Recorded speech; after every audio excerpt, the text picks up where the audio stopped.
Hello everyone, मैं advocate कीर्ति भारद्वाज आज आपके अपने यूट्यूब चैनल लॉ ज्ञान में एक बार फिर से हार्दिक स्वागत करती हूं। आज मैं आपके सामने आईपीसी सीरीज़ की फर्दर वीडियो लेकर आई हूं। इससे पहले का पार्ट आपके अपने चैनल पर अवेलेबल है, आप वहां जाकर इसको देख सकते हैं और हमारे साथ प्रिपरेशन शुरू कर सकते हैं।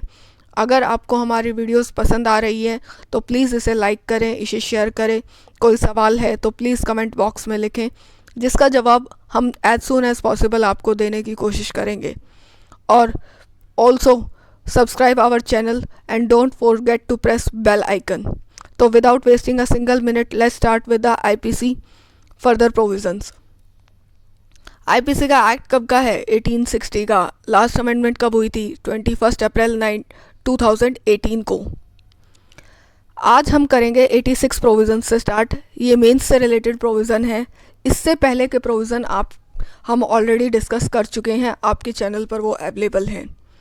ये बेसिकली वॉलेंटरीली ड्रंकनेस से हमारा ये प्रोविज़न डील करता है। ये बेसिकली एक तरह से एक्सेप्शन है जो हमारी सेक्शन 85 में दे रखी है। ये एक प्रिजम्पशन रेस कर रहा है कि मतलब आपने को एक पार्शियल डिफेंस है। ये एक तरह से आप ये कह सकते हैं कि पार्शियल डिफेंस के तौर पे हमारे लिए काम कर रहा है। इसमें एक फेमस लॉ है, केस लॉ है Vasudev versus state of PEPSU and the second versus the cases Dasa Kanda versus state of Orissa. ये दोनों केस एग्ज़ाम में बहुत ज़्यादा इंपॉर्टेंट है। ये अकेला सेक्शन हमारे मेंस के लिए काफ़ी इंपॉर्टेंट है। अब पढ़ते हैं इसके प्रोविजंस को। Offence requiring a particular intent or a knowledge committed by one who is intoxicated। आप intoxicated हैं, अगर आपने कोई एक्ट की है और आपको उसकी नॉलेज है कि भैया उस एक्ट का ये साइड इफ़ेक्ट होगा या यह उसका कॉन्सिक्वेंसेस हो सकता है, डिस्पाइट बीइंग कि आप इंटॉक्सिकेटेड हैं या नहीं है, आपको नॉलेज इंटॉक्सिकेटेड होते हुए भी उतनी है और अगर आप इंटॉक्सिकेटेड नहीं है तो भी आपको उतनी ही नॉलेज है। तो उस सिचुएशन में क्या होगा?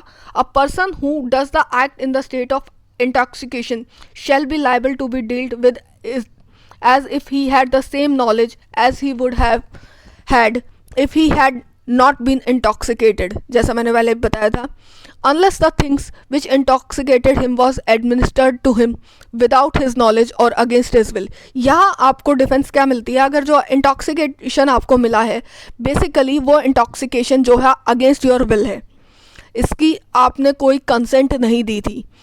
हाँ, अगर आपने वो वॉलेंटरली किया है और आपको कंसेंट है आपकी ड्रिंक करने में या इंटॉक्सिकेशन लेने में, तो आपको सेक्शन 86 का डिफेंस नहीं मिलेगा भैया। ये हमारा अकेला ऐसा सेक्शन है जो मेंस में पुट ऑन हो जाता है। अब आ जाते हैं next provision, section 87।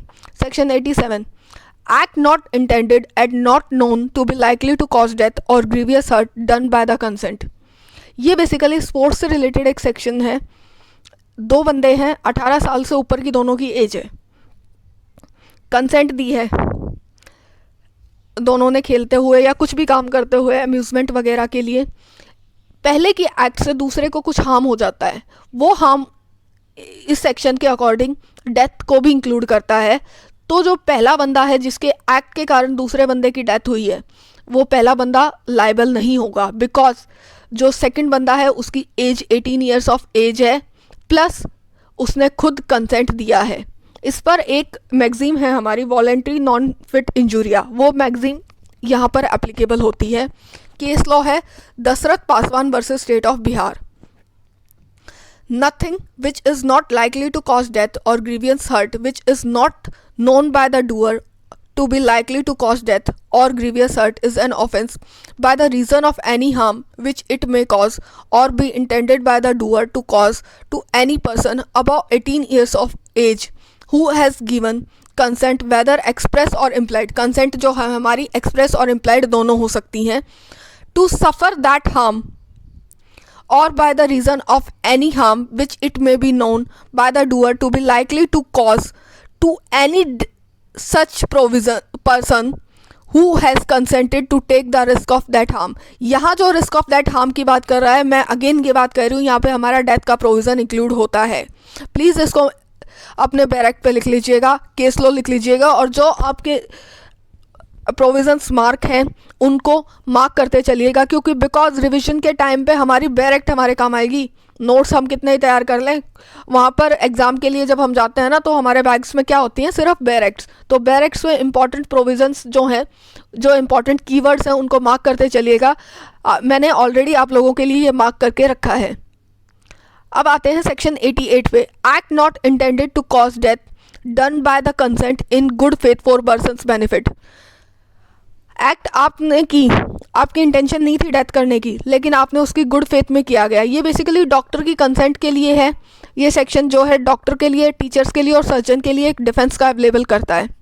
Nothing which is not intended to cause death is an offence by the reason of any harm which it may cause or be intended by the doer to cause or be likely by the doer to be likely to cause to any person for whose benefit it is done in good faith।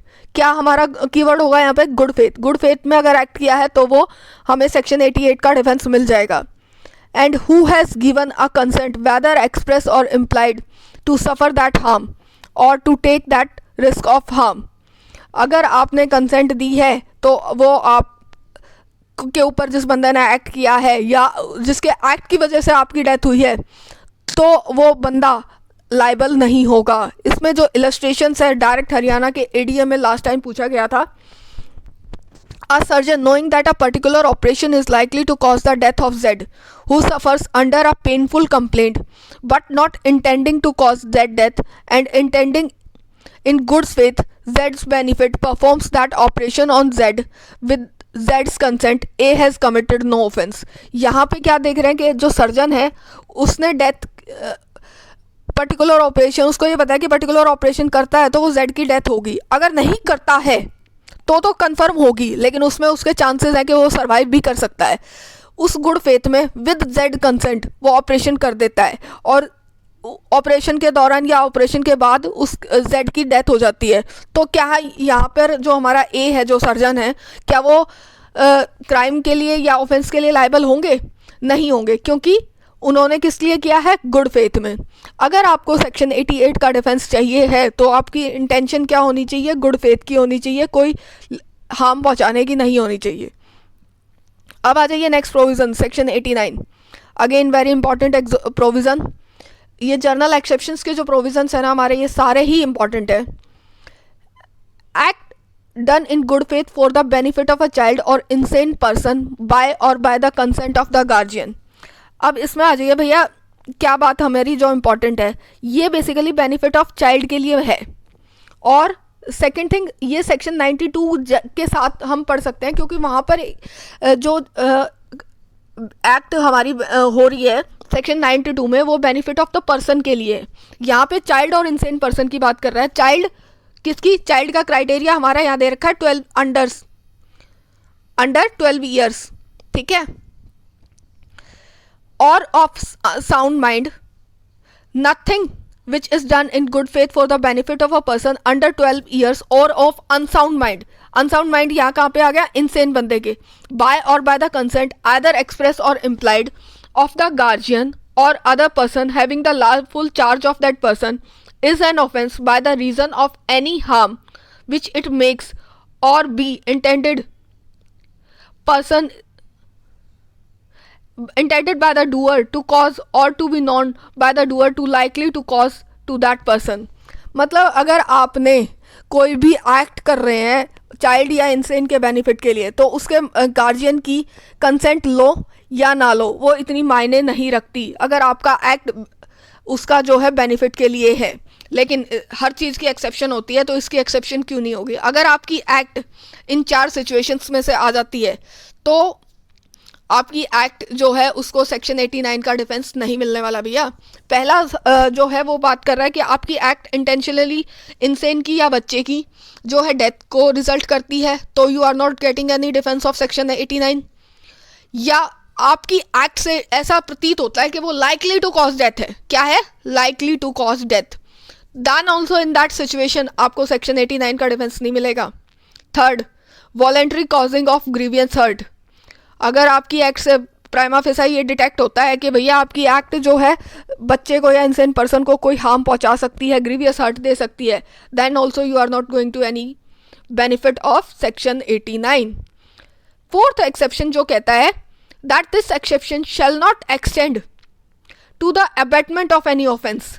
अगर आपकी कोई abetment के लिए या कोई ऐसा काम कर रहे हो कि उसको उकसा रहे हैं तो आपकी एक्ट जो है ना उसको बेनिफिट नहीं मिलेगा सेक्शन 89 का। ये 4 सीन है, इनको अपने दिमाग में बिठा लीजिएगा भैया, क्योंकि ये बहुत ज़्यादा इंपॉर्टेंट है हमारे एग्ज़ाम पॉइंट ऑफ व्यू के लिए। अगेन मैं ये बात कह रही हूँ कि ये यहाँ से हमारा प्री का क्वेश्चन एक बन जाता है। अब आ जाइए सेक्शन 90 पे। अभी तक जो हमने कंसेंट की बहुत बात कर ली, कंसेंट ये होती है, कंसेंट वो होती है, लेकिन अब बात करते हैं consent not to be given under fear और मिसकंसेप्शन, या इंसेन बंदे की या चाइल्ड की।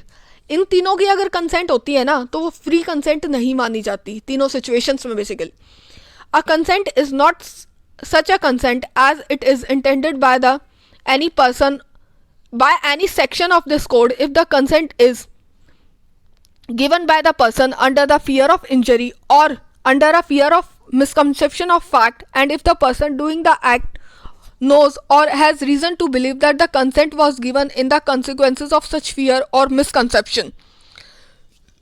अगर कंसेंट फियर और मिसकंसेप्शन में दी गई है, आपकी कनपट्टी पे बंदूक रख के या आपके बच्चे की कनपट्टी पे बंदूक रख के और ये बोला जाता है कि भैया तू वहाँ जा और चोरी करके लेके आ, नहीं तो मैं तेरे या अपनी प्रॉपर्टी मेरे नाम मार्क कर वो कर दे, मेरे नाम ट्रांसफ़र कर दे अपनी सारी प्रॉपर्टी को। तो यहाँ पे जो आप भले ही साइन कर रहे हो वो कंसेंट जो है ना वैलिड कंसेंट नहीं मानी जाएगी। ऐसे ही प्रोविज़न इंसेन और चाइल्ड के लिए। अगर इंसेन बंदा है, अनसाउंड माइंड है, इंसेन बंदा यहाँ पे वो हम उसको कंसिडर कर रहे हैं जिसको ये समझना हो कि उस एक्ट का कंसिक्वेंसेस क्या होगा, whether it is of unsound mind or intoxicated, but is not able to understand the nature and the consequences of that act.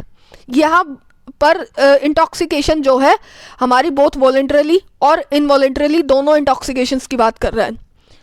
Third thing इसमें क्या है, child of consent of a child unless the contrary appears from the context if the consent is given by the person who is under 12 years of age।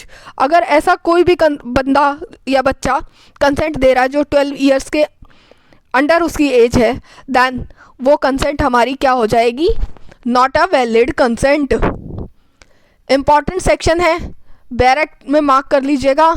तीनों situations जो हैं weather पहली है कि consent fear और misconception, दूसरी है intoxication और इंसेन पर्सन वाली, एंड थर्ड सिचुएशन क्या होगी हमारी चाइल्ड की।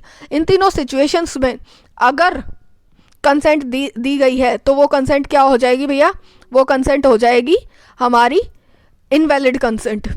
अब आ जाइए section 91, exclusion of the act which are the offence independently of the harm cause.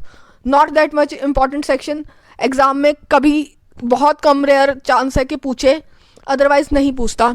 इसमें ये देखना है कि अगर बेसिकली इसको ये वैसे नॉर्मल सिचुएशन में अबॉर्शन जो है ऑफेंस है, लेकिन अगर वो अबॉर्शन लेडी की जान बचाने के लिए ज़रूरी है तो उसको ऑफेंस की क्राइटेरिया में नहीं लेके आते। इसकी जो इलस्ट्रेशन है उससे क्वेश्चन पुट होने के चांसेस होंगे। Causing miscarriage unless caused in good faith for the purpose of saving the life of the woman is an offense independently of any harm which it may cause or be intended to cause to the woman, therefore it is not an offense by the reason of such harm। मतलब क्या हो गया कि उस का basic purpose क्या होगा उस अबॉर्शन का, वो होगा वुमेन की जान बचाना उस मिसकैरेज का, तो वो क्या हो जाएगा, वो हमारी ऑफेंस की डेफिनेशन में नहीं आने वाला। अगेन नॉट इम्पॉर्टेंट, ठीक है।